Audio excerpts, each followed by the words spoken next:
పరిష్కరించాలా, గొడవలు జరగకుండా చూడాల్సిన పోలీసులే ఈ రకంగా గొడవలకి దారి తీస్తూ ఉంటే సార్ తాలూకా పోలీస్ స్టేషన్కి వచ్చే కేసులన్నీ ఇదే పరిస్థితిలో ఉన్నాయి.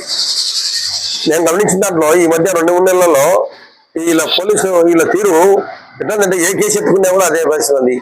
3 నెలల కిందట అంగన్వాడీ టీచర్ను డీలరు వాళ్ళ కుటుంబం ఇద్దరిని కూడా రేషన్కి పోతే దాడి చేశారు. అతను ఎస్టీకి సంబంధించిన అంగన్వాడీ టీచరు. అది కేసు కడతా అని చెప్పేసి అది కేసు లేదు ఇంతవరకు. తర్వాత కాకినేనిపల్లె అంగన్వాడీ టీచరు ఉదయం 10 గంటలప్పుడు రోడ్లో పోతా ఉంటే ఆమె మెల్లో చైన్ లాక్కొని పోతే వచ్చి కంప్లైంట్ ఇస్తే చైన్ ఇప్పిస్తామని చెప్పేసి చెప్పిన తర్వాత 2 రోజుల తర్వాత చైన్ లేదు ఏం లేదని చెప్పేసి పట్టించుకునే పరిస్థితి. వాళ్ళు ప్రైవేట్ కంప్లైంట్ కూడా వేశారు మీ అప్పట్లో ఇలా మీద.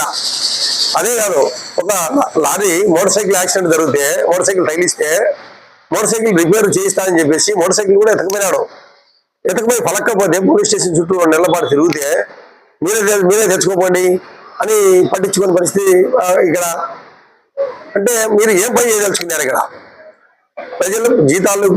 ప్రజలు పన్నులు కట్టి జీతాలు ఇస్తా ఉంటే అటువంటి ప్రజల కోసము బాధితుల తరపున పనిచేయకుండా ఈ రకంగా మీరు బాధితులకు అన్యాయం చేస్తూ బాధితుల పక్షాన్ని నిలబడకుండా, ఇది ఉదాహరణనే నేను చెప్పిన కేసులన్నీ కూడా 3-4 కేసులు కూడా మా దృష్టికి ఈ మధ్య వచ్చినవి.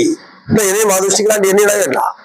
కాబట్టి మేము సిపిఎం పార్టీగా మేము ఒకటే చెప్పదలుచుకున్నాం, anganwadi teacher SC ST case ఎందుకు కట్టలేదు సమాధానం చెప్పాలా. అది ఎస్ఐ అరుణ్ రెడ్డి ఆ రోజు. ఇది కాకినేనిపల్లి అంగన్వాడీ టీచర్ది మెల్లో గొలుసుది ఎస్ఐ రాజు, శెట్టిపల్లి రోడ్డు సిఐ. ఈ రకంగా అట్లే మోటార్ సైకిల్ని లారీ తగిలిస్తే దాన్ని కూడా ఎస్ఐ రాజు.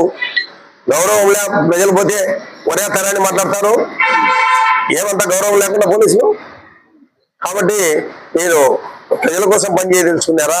ప్రజలు కట్టే పన్నులతో మీకు జీతాలు తీసుకొని ప్రజల కోసము ఎవరైతే బాధితులు ఉన్నారో వారికి అండగా నిలవాల్సిన పోలీసులు ఈ రకంగా ఏం ఆశించి మీరు ఇవన్నీ చేస్తున్నారు? ఎందుకు చేయాల్సి వస్తుంది? తప్పు చేసిన వాడిని ఇది తప్పు అని చెప్తే వాడు మళ్ళీ తప్పు చేయకుండా మారుతాడు.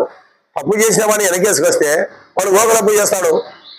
ఇదే విషయం చాలాసార్లు చెప్పినా, ఎస్ఐలు చెప్పినా, సీఎల్ కూడా చెప్పినాను, తప్పును ఖండించండి అని చెప్పేసి. ఎందుకు మీరు ఇట్లాంటి చేస్తున్నారు? కాబట్టి ఇప్పటికైనా కూడా నోటీస్ ఒకటి ఉంది, గతంలో ఎంఆర్ఓ ఇచ్చిన లెటర్ ఒకటి ఉంది, నిన్న పంచాయతీ అధికారులు ఇచ్చిన లెటర్ ఒకటి ఉంది. ఇప్పటికీ మీకు చెప్పడానికి నోరు రావడం లేదు. ఇదే పరిస్థితి కొనసాగితే రూరల్ పోలీస్ స్టేషన్ వద్దనే నిరాహార దీక్షలు కూడా పెడతామని చెప్పి చెప్తున్నాం.